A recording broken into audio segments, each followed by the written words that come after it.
Buenos días, buen domingo, buen fin de semana para todos ustedes. En la primera parte de este programa voy a conversar con el general Miguel Rodríguez Torres, coordinador nacional del Movimiento Amplio Desafío de Todos. En la segunda parte voy a hacer un análisis con el padre jesuita Arturo Peraza. Todo el mundo sabe quién es y cómo se expresa. Muy bien, por cierto. Aquí leo otra vez en el Nacional: MUT refuerza presión en la calle y nombrará nuevos TCJ y CNE. Salario mínimo apenas alcanza para cubrir el 6%. Velas y oraciones por Fabián Urbina. Moncada, Cancillería, Benavides Torres a Distrito Capital. Y aquí veo también el Universal: tipo de cambio de construcción, la subasta 2.640, Asamblea de la OEA culmina sin resolución sobre Venezuela, la MUD anuncia protesta activa. Última noticia veo aquí: 57 países retirados con Venezuela. La MUD Moncada, Canciller, detenidos 3 guardias nacionales por la muerte de Urbina. Vicefiscal no ante juicio penal, sino político, el plan quirúrgico. Vea, Dicón entregado muchos regalos, una broña, dicen ellos aquí. Corea del Norte abierta a negociar, Moncada, Canciller. ¿Qué es esto que se llama Movimiento Amplio Desafío para Todos? ¿Qué es esto? Desafío de todos. ¿Cómo se come eso? Mira, el Movimiento Amplio surge ante la necesidad de crear nuevos referentes políticos y que llame a los venezolanos, en primer lugar, a entender que la crisis que tenemos es tan profunda y tan compleja que obliga a la participación de todos los venezolanos para poderla superar. Pensar que esa crisis se va a superar solamente desde la visión del PSUV o de la MUD es mentira. Si el PSUV tuviese la capacidad con el gobierno de resolverla, bueno, ya hubiésemos superado la caída del Producto Interno Bruto, el problema cambiario, la inseguridad ciudadana, y no se ha logrado ni siquiera avanzar en eso. Necesitamos crear en Venezuela un movimiento que permita que confluyan las voluntades de muchos venezolanos que van huyendo de una polarización que nos lleva a la violencia permanente y que pueda sumar todas las voluntades posibles para la propuesta de una salida política y democrática a esta crisis que tenemos. ¿Hay vías para ese movimiento? ¿Hay cabida para esa fuerza? Mira, por más que se resistan sectores, sobre todo del PSUV, a que esto ocurra, ese movimiento está naciendo y está creciendo aceleradamente, porque el partido de gobierno y muchos del polo, no el partido, sus militantes, sienten que en medio de esta crisis cada día son más irrespetados, y son más apartados y más alejados de las posibilidades de participar. Y la gente le gusta la democracia participativa y protagónica que está en esta Constitución. Por eso buscan estas nuevas alternativas. Ya hemos recorrido 8 estados. Y el fenómeno es interesante, porque en las reuniones que hacemos, en las asambleas que hacemos, bueno, muchos chavistas se van sumando al movimiento, pero también gente de oposición, inclusive algunos coordinadores en algunos estados y pueblos de la MUD, se acercan y piden participar, y nosotros le abrimos las puertas. Porque lo primero que tenemos que superar en Venezuela para poder avanzar en la construcción de un país de prosperidad y de orden y de paz es reconciliar a los venezolanos.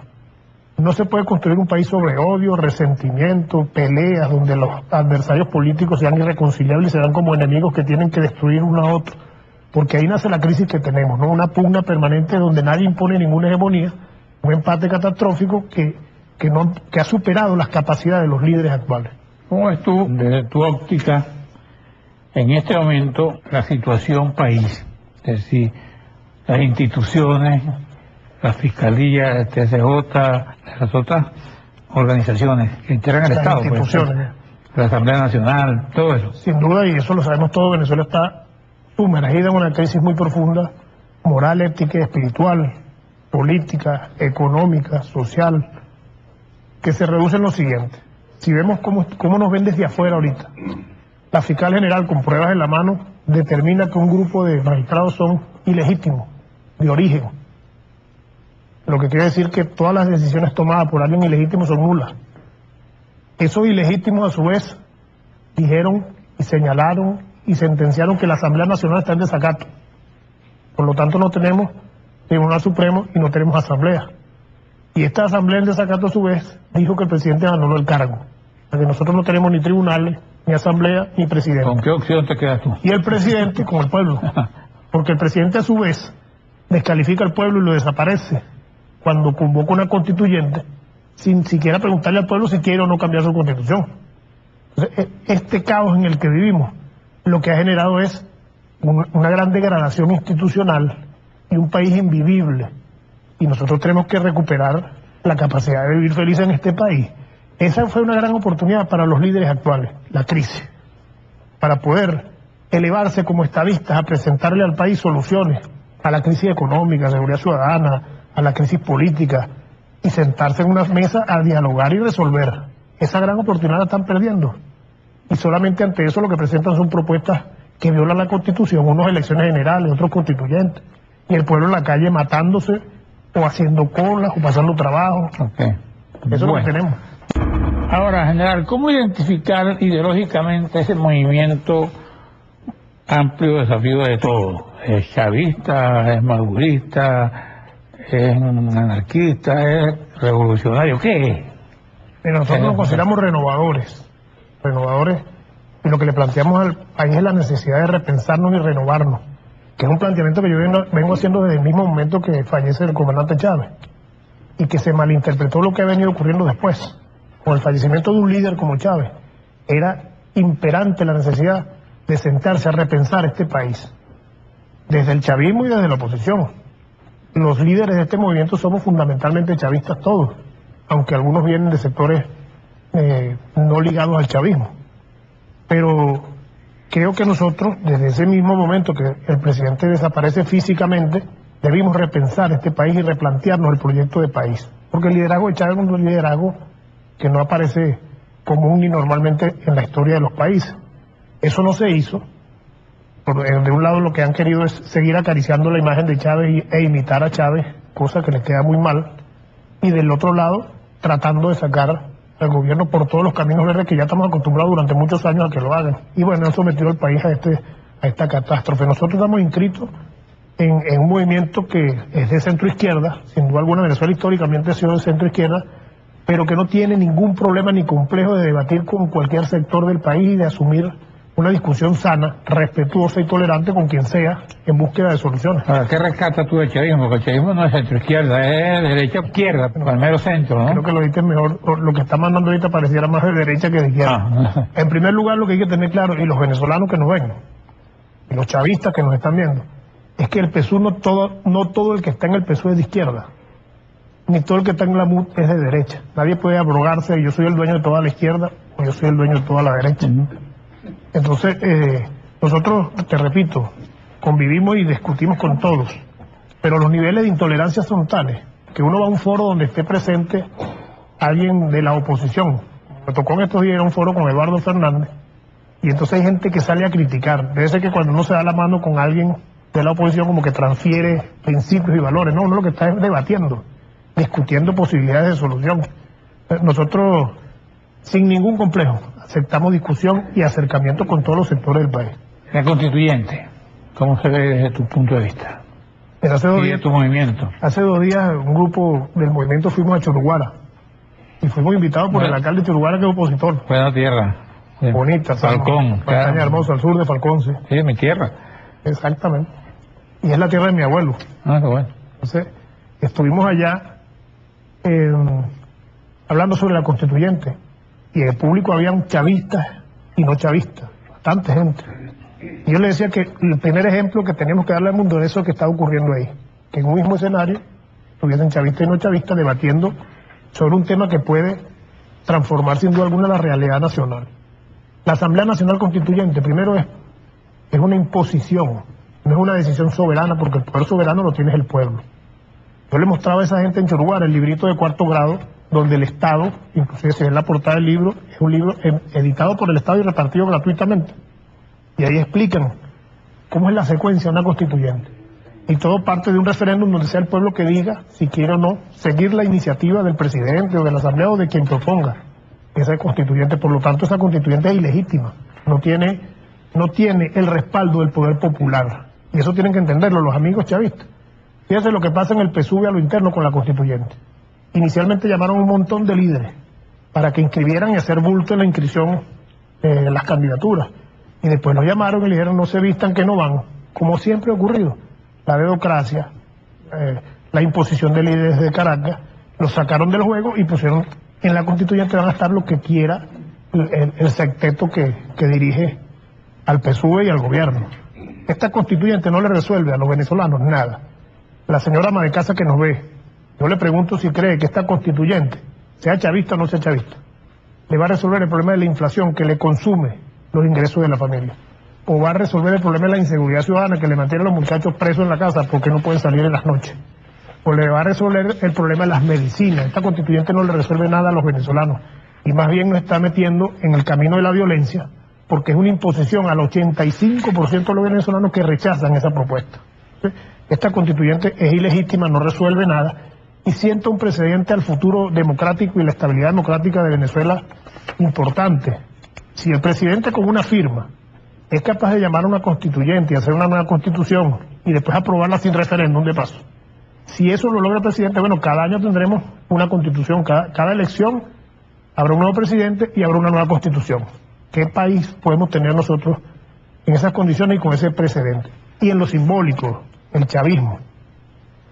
Los que somos chavistas luchamos por muchos años por transformar simplemente de la democracia representativa a la democracia participativa y protagónica. Y eso quedó estampado aquí, que es el legado fundamental del comandante. Bueno, este legado va a morir con esa constituyente, porque ese es el fin de una constituyente. ¿Y cuál es la solución entonces? Yo creo que hay que agrupar todas las fuerzas posibles, apoyar a la fiscal general, que desde la institucionalidad ha estado opuesta a esa violación flagrante del poder del pueblo. El pueblo venezolano debe comprender la diferencia entre poder constituyente y asamblea constituyente. El poder constituyente es el pueblo, y solamente el pueblo puede cambiar una constitución. La asamblea simplemente es una representación que se hace para redactarla, pero es el pueblo el que dice si quiere o no constitución y si esa que se redactó le gusta. De no gustarle y votar que no, en un referéndum posterior, todo lo que esa constituyente haga debe ser nulo. ¿Qué hacer? Concentrar fuerzas. Todos los que nos oponemos a la constituyente, porque sabemos que atenta contra la seguridad de la nación, que atenta contra los derechos humanos, que viola el principio de participación del pueblo. Todos los que nos oponemos a esa constituyente tenemos que sumarnos en un gran frente nacional para defensa de la Constitución del 99 y en las instituciones reflexionar. Los generales de la Fuerza Armada, los oficiales superiores, subalternos, las tropas, entender que esa propuesta viola la Constitución y asumir la defensa de la Constitución que está establecida en sus propios articulados.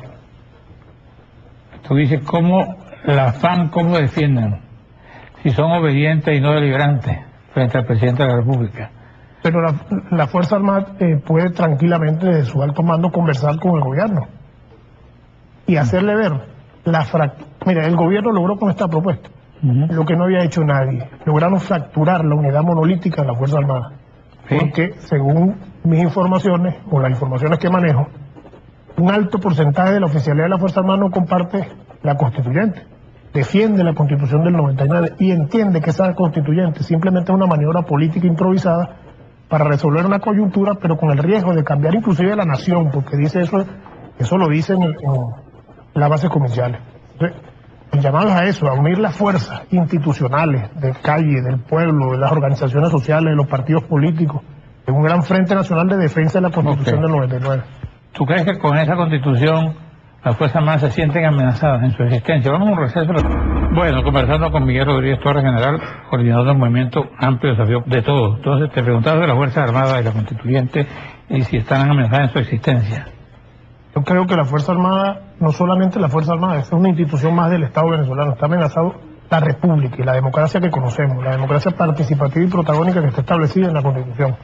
Todo eso está por encima de las amenazas que puede tener solamente la Fuerza Armada. Por eso es que, bueno, lo necesario es la unidad, pues, para alcanzar, enfrentarnos a esa propuesta. ¿Cuál sería tu justificación para llamar a la unidad a los sectores que no son chavistas en tu movimiento? Si tú dices, yo soy chavista de puro. Mira, la situación nacional requiere de líderes valientes.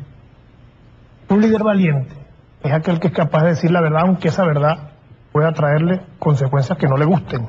Un líder valiente es el que es capaz de agarrar sus intereses personales, grupales, partidistas, guardarlos en un baúl y poner por encima de eso los intereses del país.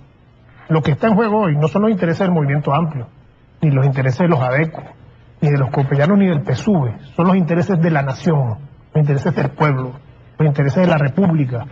Y ante esa amenaza debe haber una unidad para defender eso por encima de nuestros intereses. Y después el pueblo decidirá quién quiere que lo gobierne, qué programa quiere aplicar. Eso no es el problema ahorita. Claro, esa verdad te ha traído consecuencias a ti, en tu caso. Sí, sin duda alguna, la lucha por la verdad siempre trae consecuencias. Jesús murió por decir la verdad. Por quien te siguió a ti frente a Chávez, ahora está buscando el voto adecco, el voto copellano, no es reincidir frente a quienes acusan de regreso a la... No, mira, la unidad del pueblo. Ustedes combatieron. La unidad del pueblo y de las organizaciones sociales y de los partidos, siempre cuando los intereses nacionales están en juego, esa unidad se produce. Cuando Chávez llegó al poder no llegó solamente seguido por la izquierda. Por Chávez, claro. Un gran sector de la derecha acompañó a Chávez al principio y un gran sector de la izquierda, gente del centro, centro-izquierda, centro-derecha, todos los sectores del país. Porque se imponía la necesidad de un cambio. Hoy se impone la necesidad de un cambio igual y para lograrlo necesitamos la unidad de todos. Para que esa verdad a algunos no les guste. Pero cuando yo voy a las regiones, yo he recorrido ya 8 estados, y la gran cantidad de gente que se acerca, la gente que se mueve, la gente que busca esta nueva alternativa, siente que esa verdad es el camino correcto. En tu análisis, se puede estar o no de acuerdo con él, ¿tú ves que el país está ahorita en la misma situación pre-ascenso de Chávez al poder? No, yo creo que está peor. ¿Sí? Está peor. ¿Por qué está peor? Porque la crisis ha llegado a niveles que no estaban en esos momentos, por ejemplo la crisis económica. El Producto Interno Bruto, su caída acumulada está más o menos en menos 30. Y yo veo que promueven un plan de empleo en una economía que queda menos 30 en su Producto Interno Bruto. Yo quisiera saber dónde van a sacar su empleo. Eso van a ser empleos de más burocracia, van a ser empleos que lo que van a hacer es emitir dinero inorgánico para poder dar el sueldo a una persona, y eso ya sabemos que se traduce en inflación y más problemas. Bueno, una pregunta que es de tu área. ¿Qué opinas de los cambios militares? Que tú conoces la Fuerza Armada por dentro, pues. Sí, ahí llama la atención la racia que hicieron con la promoción del 85, ¿no? Que era la promoción que le correspondía estar ahorita en los altos mandos. Casi todos pasaron, por lo menos a su casa, no sabemos si lo irán a pasar a retiro. Creo que hay un reacomodo tratando de consolidar al gobierno ante la profunda crisis que hay allá adentro. Ahora, por más que tú cambies arriba en los altos mandos, la fractura y el malestar y el descontento y la oposición a esa propuesta constituyente sigue ahí. Eso no ha cambiado. Puedes cambiar los mandos, pero no has cambiado la realidad. ¿Cuál es la diferencia entre la promoción de 85 y la que se llevaron por delante y esta? ¿Cuál es la promoción que está ahí andando? Bueno, está entrando la promoción del 86. Solamente queda alguien del 84, que es Vladimir Padrino, compañero de mi promoción, es el único que queda de mi promoción activo todavía. De resto, se supone que todo el alto mando debería estar abarcado mayoritariamente por generales de la promoción siguiente, que es la del 85. Sin embargo, esa promoción toda la pasaron al descanso, al knockout, y sacan a los 86 a ocupar esos altos cargos. Y a la del 84 que Padrino le quitaron la mitad del cargo, ¿no? No, esa es mi promoción, y a Padrino le quitaron la mitad que era el CEO. Pues el poder, la mitad del poder. Le quitaron capacidad de poder. Ajá. ¿Y por qué? Yo creo que lo que están es eso, tratando de equilibrar y de atender una crisis que saben que está ocurriendo, y no es lo mismo una crisis en el sector de los maestros, o en el sector de los médicos, o en el sector de un ministerio X, que una crisis y una fractura en la Fuerza Armada. ¿Esa promoción del 84 no es la de Diosdado, la tuya? No, Diosdado es 3 años menos antiguo que nosotros. El 84 es la de mi padrino y mi persona. Otra cantidad de compañeros. ¿Y las que se fueron? ¿Quiénes se fueron? Ya toda la promoción nuestra se fue de baja. Nosotros nos fuimos de baja en el 2014. ¿Sería que está influida por ustedes? Podría ser. Bueno, ¿qué análisis tienen al final de estos cambios? Bueno, yo creo que, le repito, están maquillando las cosas, porque el problema de fondo no está siendo atendido. Hubo una reunión interesante en el Teatro de la Academia, donde había un montón de generales. Yo creo que estaban casi todos los generales de la Fuerza Armada. Y llevaron a la misma Tibisay Lucena a explicarle las bases comiciales y a explicarle la necesidad de la constituyente. Y es tal el descontento que después de terminar las exposiciones, Padrino López, Tibisay Lucena y el almirante Ceballos, que hoy es el jefe del CEO, le preguntaron a los generales, los invitaron a hacer preguntas, a aclarar dudas, y la respuesta fue el silencio absoluto. Le preguntó Tibisay a la gente, ¿tienen alguna pregunta? ¿Tienen alguna duda? Nadie preguntó nada, nadie habló nada. ¿Y se va a hacer la reunión donde fue Escarrá? Esa es una previa, porque ya han hecho varias, para tratar de convencer a los generales que la constituyente es una necesidad. ¿Y cuántos generales estaban ahí en esa reunión? Bueno, no menos de 600, 700 generales habrían ahí. Oyeron y punto. Escucharon, nadie quiso preguntar, porque uno conoce, uno conversa. El silencio El es su silencio respuesta. acusador. ¿Ah? Sí. Ese es un silencio estruendoso. Sí. Sí, señor. ¿Qué otra cosa tienes tú que decirnos hoy? Bueno, yo ¿Cuál creo es que tu mensaje final al final yo creo del que programa, digo yo. yo le digo al presidente lo que dice la Biblia: esfuérzate y sé valiente. Sé valiente y reconoce el error. Sé valiente y asume la necesidad de retirar esa propuesta o por lo menos suspenderla en el tiempo y retomar el hilo constitucional, retomar la Constitución como el pacto social de todos los venezolanos. Eso implica retomar el cronograma electoral, hacer de inmediato las vencidas y decir cuándo inmediatamente ocurrirán las que tienen que hacerse. Eso es abrir, tomar un... Mire, los líderes valientes tienen que en algunos momentos tomar decisiones arrojadas. Por ejemplo, abrirse a un gobierno de amplitud nacional donde todos los venezolanos se vean reflejados y proponerle al país la solución de la crisis con la participación de todos. A esta altura lo veo muy difícil, lo veo muy complicado, pero ese es el camino que tenemos los venezolanos. Bueno, y te dejo explicar cuál es la constituyente. Sí, señor. Bueno, gracias, Gracias a usted. general Rodríguez Torres, gracias, amigos televidentes, en la próxima parte.